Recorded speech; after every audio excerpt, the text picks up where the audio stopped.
好，最後同大家睇睇咧，就係中國有咩方法應對咧？日本可能嚟緊嘅軍國主義啊，中國其實應該係繼續維持咧和平發展嘅道路嘅，借鑑歷史嘅智慧。漢唐盛世就係公元前2022年去到907年，以和親朝貢實現咗和平崛起，而唔係武力擴張。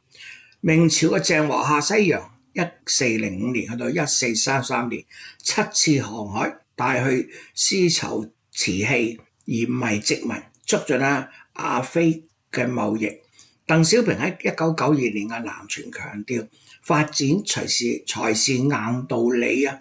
中國係以此避開咗蘇聯式嘅軍備競賽，聚焦經濟嘅。當前中國可以採取好多層嘅唔同嘅應對。第一，軍事防禦方面，2026年嘅軍費增加咗7%，聚焦信息化、智能化，發展反艦導彈嘅東風21航母群，而家福建號已經服役啦，但係強調係積極防禦。歷史好似抗美援朝，1950去到1953年，中國以有限嘅軍力維持緊核心嘅利益，避免咗全面大戰。強化咗反介入區域拒止嘅體系，確保喺家門口打贏。解放軍應該繼續擴大中程導彈嘅導彈啦、巡航導彈啦，同埋高超音速呢啲武器嘅部署規模同埋打擊精度。目標就包括第一島鏈之內嘅美國、日本軍事基地、預警機、加油機啲高價值嘅資產。同埋可能介入嘅海軍艦艇，通過確保美日干涉嘅代價遠超過收益，從源頭上遏制衝突爆發嘅可能。針對軟肋實施嘅精準反制。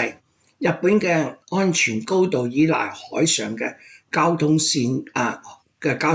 能源好、糧食好、貿易都需要係通過周邊嘅海域。中國唔需要尋求封鎖日本，但可以通過常態化嘅海空巡邏、軍事演習同埋航行自由行動向日本傳遞清晰嘅信號。如果日本允許佢嘅領土被用作攻擊中國嘅基地，日本自身嘅海上生命線亦都會面臨風險。呢種對稱威脅嘅策略，目的係提高美國日本決策者嘅風險感知。第二就可以利用就係嗰個韌性啦，增強國家同埋社會嘅綜合抗壓能力。經濟韌性方面可以繼續構建我哋嘅雙循環呢個新格局。應對外部封鎖嘅根本之道係在於內需，提高國內循環嘅質量同埋規模。中國擁有14億人口、4億中等收入嘅群體，係全球最大嘅單一消費市場。通過完善嘅社會保障體系，縮小收入嘅差距，釋放農村消費嘅潛力。中國完全有能力將經濟增速嘅主引擎轉向內部嘅。第二就係能源同埋糧食安全啦，要降低呢個卡脖子嘅風險。中國應該加速能源轉型，呢個繼續去加速降低對進口石油同天然氣嘅依賴。2025年中國嘅非化石能源已經係一次能源消費已經比重去到20%左右噶啦，目標係2030年達到25%。喺糧食領域入邊更加應該藏糧於地藏糧於技術嘅技呢個戰略，確保稻麥之類小麥玉米三大主糧個自給率係要保持90%以上噶。第三就要社會心理嘅韌力啦，警惕就係速戰論同埋失敗論兩種極端。喺外部壓力之下，中國社會容易出現兩種極端嘅情緒，一個就盲目樂觀，認為可以速戰速決啦，認為可以輕易擊敗美國同日本。第二就係悲觀失望嘅失敗論啦，認為中國係冇辦法抵抗外部嘅圍堵。呢兩種觀念都係危險嘅。正確嘅心態應該係認識到外部壓力嘅長期性、複雜性，但係咧堅信通過持久嘅努力，中國完全有能力跨過呢一個中產階級嘅陷阱啦。政府、媒體同學術界咧應該共同營造一個理性、務實嘅輿論環境啊。而喺經濟外交方面咧，可以繼續深化一帶一路。2025年累計簽約已經超過3000個項目㗎啦，惠及完善嘅國民生產總值增長係3至5%嘅，同埋東盟嘅貿易額喺2025年亦都超過咗1萬億美元。RCEP 嘅生效之後咧，關稅降到幾乎係零啊，削弱咗 Quad 嘅經濟圍堵。對日本、澳洲以市場槓桿2025年中澳嘅鐵礦石貿易仍然有1000億美元㗎。中日韓嘅自貿區談判雖然有好多波折但應該繼續推進。區域全面經濟夥伴關係 RCEP 已經生效㗎啦。呢個亦都係目前全球最大嘅自貿區。中國應該更加利用呢一個框架，將日本、韓國、澳大利呢啲國家深度陷入咗中國為中心嘅供應鏈網絡。當日本企業喺中國嘅利益係足夠龐大時啦，日本政府對華嘅強硬政策喺國內嘅政治成本就會急劇上升啦。另外，我哋要推動人民幣嘅國際化同去美元化呢個多元佈局。美元霸權係美國實施金融制裁同埋長臂管轄嘅基礎。中國應該推動同俄羅斯、中東、東亞、東南亞、拉美啲國家嘅本幣結算機制。2025年人民幣喺全球支付貨幣上面已經升到 4.5% 㗎啦，超過日元成為第4大嘅支付貨幣。雖然喺短期之內係難以撼動美元嘅地位，但多元化個國際貨幣體系將會削減美國利用金融工具逼啲盟友嘅能力啦。跟住就係多邊主義同埋歷史和解，推動中日韓自貿談判。2025年三國峰會重啟，借鏡2次大戰之後嘅中日嘅邦交正常化，呢個係1972年嘅，以史為鑑，面向未來化解恩怨。聯合國框架之下，強調聯合國憲章同埋2758號嘅決議，維護一中原則。另外，我哋都要確保我哋自己科技自立同埋一個內循環。2025年嘅雙循環戰略之下啦，嗰個研發投入已經佔咗國民生產總值嘅2.5個百分比啦。華為比亞迪呢啲企業突破咗封鎖。歷史上面嘅兩星一彈咁1964到1970年時中國以自主創新打破咗孤立。美國同日本試圖喺半導體、人工智能、量子計算呢領域去構建去中國化嘅技術聯盟。中國應對之道唔係閉門造車而係以更加大嘅力度投入基礎研究同埋應用研發。2025年中國嘅半導體自給率已經由2020年嘅15%提升去到30%㗎啦。目標就係2030年達到50%至70%。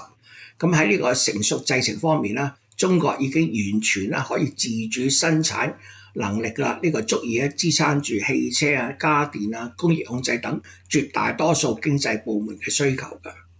另外，亦都要通過人類命運共同體嘅理念去強化我哋嘅輿論同埋文化自信，要贏得全球南方支持。2025年嘅一帶一路峰會150個國家參加，對比西方嘅印太戰略孤立嘅形象。喺外交上面要擴大全球南方嘅朋友圈，構建平衡體系。第一，要深化同俄羅斯、伊朗、朝鮮呢啲國家嘅戰略協作。呢啲國家同中國同樣面臨美國嘅戰略壓力。中俄之間係冇上限嘅夥伴關係，不僅包括咗能源、糧食、軍事嘅背景支持，更加體現咗共同推動國際秩序改革。第二，就要繼續爭取東盟國家嘅中立同埋平衡。東盟係美日極力拉攏嘅對象，但東盟各個國家普遍就唔希望喺中美之間係要選邊站嘅。中國應該以經濟合作，譬如就中國同東盟自貿區嘅3.0版本啦，基礎設施嘅投資啦，一帶一路啦，同埋人民嘅交流為樞紐，增強東盟對中國嘅戰略信任。對於菲律賓呢啲已經倒向美國嘅國家，應該採取係區別對待，喺雙邊層面保持溝通嘅渠道暢通，但係喺多邊嘅層面爭取其他東盟國家嘅支持，避免被孤立。另外喺聯合國方面世貿組織G20呢啲平台上面要繼續發聲，揭露中美美日軍同盟嘅排他性對抗性嘅本質，強調中國堅持和平發展，維護聯合國憲章嘅宗旨同埋立場。對於日本人試圖入常成為聯合國嘅安理會常任理事國，中國可以明確表示反對嘅理由就係日本缺乏對二次世界侵略歷史嘅真誠反省而成為常任理事國將會損害安理會嘅公信力。中國係無意取代美國嘅，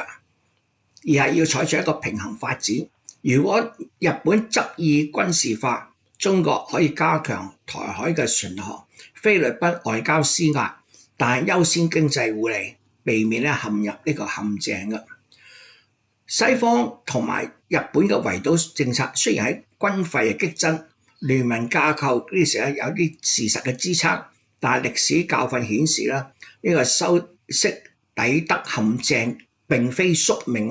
核時代同埋經濟全球化之下戰爭代價遠遠係超過收益嘅。中國嘅國民生產總值、軍力、科技已經形成戰略嘅威脅㗎啦。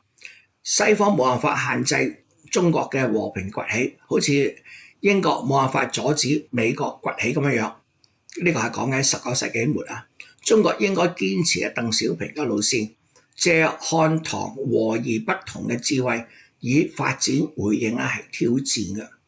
日本軍國主義嘅復甦係真正嘅危險。2024年4月呢個禮拜唔係一個只不過係一個長期趨勢嘅集中體現啫。喺法律突破、預算擴張，喺佢嘅西南諸島軍事化同埋全球聯盟網絡編織日本正在以正常化為名，重拾佢失去嘅軍事大國地位。當然啦，呢種復甦係被美國牽引同埋利用嘅。美國試圖將日本變成牽制中國嘅攻城錘複製烏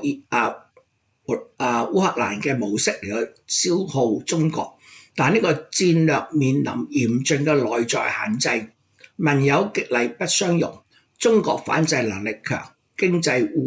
相互依賴係冇辦法割裂嘅，時間亦都企喺中國呢一邊。所以中國應對嘅策略核心係唔好隨住美國節制起舞，避免被拖入代理人戰爭，堅持發展優先，以經濟融合分化同盟，強化軍事威脅，提高對手嘅冒險成本，增強國家本身嘅韌性，確保極端情緒之下體系係唔會崩潰嘅，亦都擴大外交朋友圈，構建多極化世界秩序。歷史話俾我知，1930年代西方對日本軍國主義嘅容忍政策係失敗咗啦。喺2020年試圖利用日本軍國主義嚟挾制中國嘅戰略，同樣係唔會成功嘅，因為中國唔係當年嘅中國，世界亦都唔係當年嘅世界。